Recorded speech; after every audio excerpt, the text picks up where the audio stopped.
s'envoler ici en marchant de manière soit en colère, Philippe, soit de manière très douce, Lucie, soit en sautant, soit en faisant ce que vous voulez. Oh, ma Brigitte.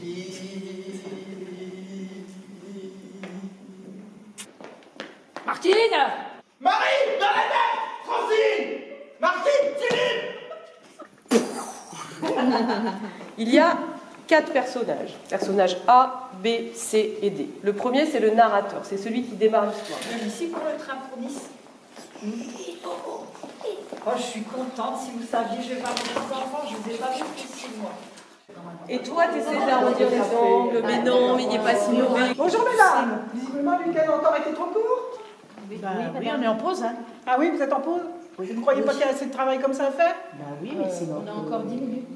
Vous avez encore 10 minutes. On a encore 10 minutes. Le week-end, ça vous a pas suffi? Moi, ce qui peut être rigolo, c'est que tu dises, alors pendant un repas de famille, par exemple, vous servez, hein, alors tu la mimes en fait, tu lui montres, vous servez, tout ça, tout le monde mange, ça rigole, on picole, c'est super, et tout d'un coup, paf, et ben ça c'est super comme moi, tu vois, tu lui racontes l'histoire. Si, c'est formidable, tu la laisses Si, pas c'est écouter. formidable. C'est formidable, Madame Robert. La vie, c'est sympa. La mort, c'est extra. Yeah, yeah, yeah. On On va va tous tous les les buter. buter. Vous avez vu ce que vous avez fait à mon mari? Attendez, ça va s'arranger. Ça va s'arranger. Non, regardez le pauvre, il souffre. Il souffre, docteur. C'est impensable. C'est impensable, docteur. Remboursez, Didi. On sait parce qu'on se l'est raconté ce truc, mais eux ne le savent pas. Donc vas-y, plus dans le détail, tu lui mimes en fait Ouais, il faut comment que elle la va mort faire. soit. Il faut que la mort en famille, on la visualise. En fait. C'est ça.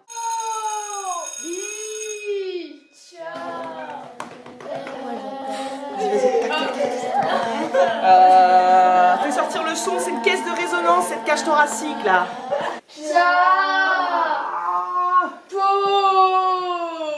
On est un groupe, on peut se faire confiance. La concentration. La concentration, ok, c'est-à-dire?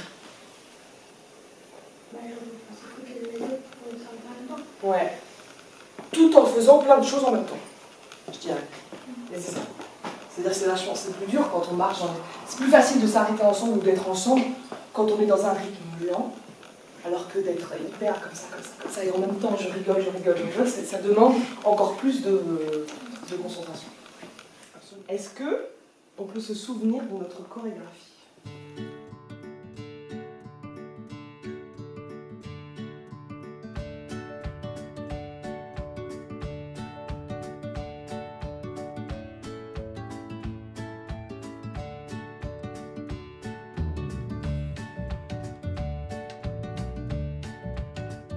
Dis-nous comment ça s'est passé cette semaine pour toi avec cette consigne. Bah, j'ai essayé de faire quelque chose avec ce que j'aimais. Toi, ce serait quoi ton mot préféré sur ces 3? Le mot fraternité, vu que dès qu'on est solidaire, on laisse un peu les autres. Enfin, comme on est solidaire, on est tous égaux d'un côté, je trouve, et on est aussi un peu tous libres. On est tous libres vu qu'on est solidaire avec les autres, quoi. Bah, moi j'ai fait ce qui me correspond le plus parce que je fais le plus dormir, manger et gym. Pourquoi c'est important, vous pensez, pour un pays, d'avoir une devise? Si vous pensez que c'est important, ou alors pourquoi ce n'est pas important? Pourquoi ça ne devrait pas être important? À quoi ça sert, selon vous? Moi je pense que la devise de la France, elle est faite genre pour être respectée. Parce que pour qu'on soit libre, tous égaux et qu'on soit tous solidaires. Ton mot préféré ou celui comme ça qui peut... Liberté. Liberté? Parce que j'aime bien être libre. J'aime pas trop qu'on me donne des ordres. L'égalité, c'est bien aussi parce que on va pas rabaisser les autres pour une quelconque différence. Sport, jouer et lire. Sport, jouer et lire. Ok, maintenant, à chaque fois qu'on a la devise de quelqu'un, on la répète. À toi, Maxime. Dormir, lire, dessiner. Dormir, lire, dessiner. Musique, sport, agir. Musique, sport, agir. Animaux et sport. Bonbons, animaux et sport. Joie, jouer et gym. Joie, jouer, gym. Voyager, jouer et manger. Voyager, jouer et manger. Dormir, téléphone, amis. Dormir, téléphone, amis. Un geste visible, clair, précis, ok? Tout seul. Si c'est adressé à quelqu'un, c'est quelqu'un de figuré, quoi. On se l'imagine, ok? Un geste qui, n'oublions pas, qui représenterait, selon nous toujours, hein, on parle toujours de selon soi, là, formidable. Je vais te demander comment ça va, tu me réponds. Ok. Après, tu vas demander à ta collègue à côté comment ça va, elle te répond. Sans toucher. Ok, mais attention. Là. Bonjour, ça va? Le prochain temps, vous verrez vous asseoir où normalement doivent être vos personnages. Enfin, l'espace. Attention, stop. Vous allez avancer, vous allez vous mettre, vous avez en cœur, tout en groupe au milieu. Rentrez, mettez-vous au milieu. Maintenant, des gens contents. Ah, voilà, des gens contents. C'est mieux. Bon, des gens super contents. Encore plus, encore plus. Encore plus.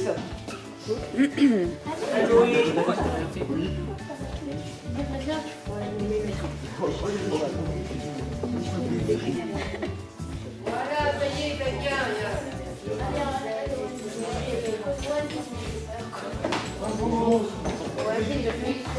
Oui, bah oui, comme d'habitude. Sommes-nous tous égaux? Justine, en France, oui, presque. C'est pas grave.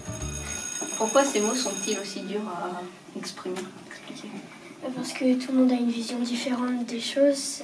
Ces mots sont des mots subjectifs et pas vraiment concrets. Du coup, c'est pas réel, c'est des idées de... Je sais pas trop comment dire, mais... Chacun a une vision différente et du coup, à partir de ça, on croit un peu... On voit la chose comme on veut.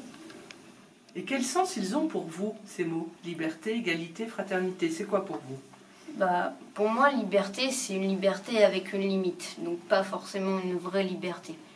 Et l'égalité, en fait, pour moi, tout le monde doit être pareil. Ou... Je vais pas dire se sentir différent de quelqu'un d'autre. Tout le monde doit rester ce qu'ils sont. Et fraternité, pour moi, il faut tout le temps aider les gens. Il faut pas les laisser dans les misères ou les choses comme ça, ou au moins juste leur adresser un sourire, pas un visage dépressif ou qu'ils ne sauraient pas. Et ça a quoi comme sens pour toi, la fraternité? La fraternité, c'est d'aider les gens qui en ont besoin et qui ne peuvent et qui ont besoin d'aide. Et tu crois à quoi ça sert pour un pays, tu penses, d'avoir une devise? Je trouve que ça sert à avoir des ambitions, donner des idées aux gens. Ouais. Ce serait quoi, par exemple, ta devise idéale? Le futur naît de l'erreur, la paix et l'entraide. Et toi, t'as une devise à toi? Oui, c'est... Même les mauvaises idées peuvent être bonnes. Est-ce que tu trouves du coup que ces mots sont difficiles à définir? Oui, parce que par exemple, ils disent qu'on a la liberté, mais genre on n'a pas la liberté pour tout. Ouais. Par exemple, on peut pas aller dans un autre pays sans passeport. Et tu penses quoi, je veux dire, ça a quoi comme sens pour toi exactement, la liberté, l'égalité, la fraternité? C'est un sens qu'on peut s'entraider par exemple. Et qu'on peut pas faire n'importe quoi. Et ta devise idéale, ce serait quoi, toi? Moi, ce serait être dans la paix et vivre joyeusement. C'est une belle devise. Ça va. Margot, ce serait quoi ta devise à toi? Profiter de la vie, de la famille et des amis. Arthur, ce serait quoi ta devise à toi? Ce serait d'être heureux et joyeux. Chacun a sa propre version de cette phrase, d'une devise. Et quelle serait à vous votre devise? Moi, je dirais, on est tous humains parce que chacun est pareil, chacun mérite tout ce qu'il a besoin, que ce soit une femme, un homme, quelqu'un d'une autre religion. Voilà. Je pense que tout le monde est humain.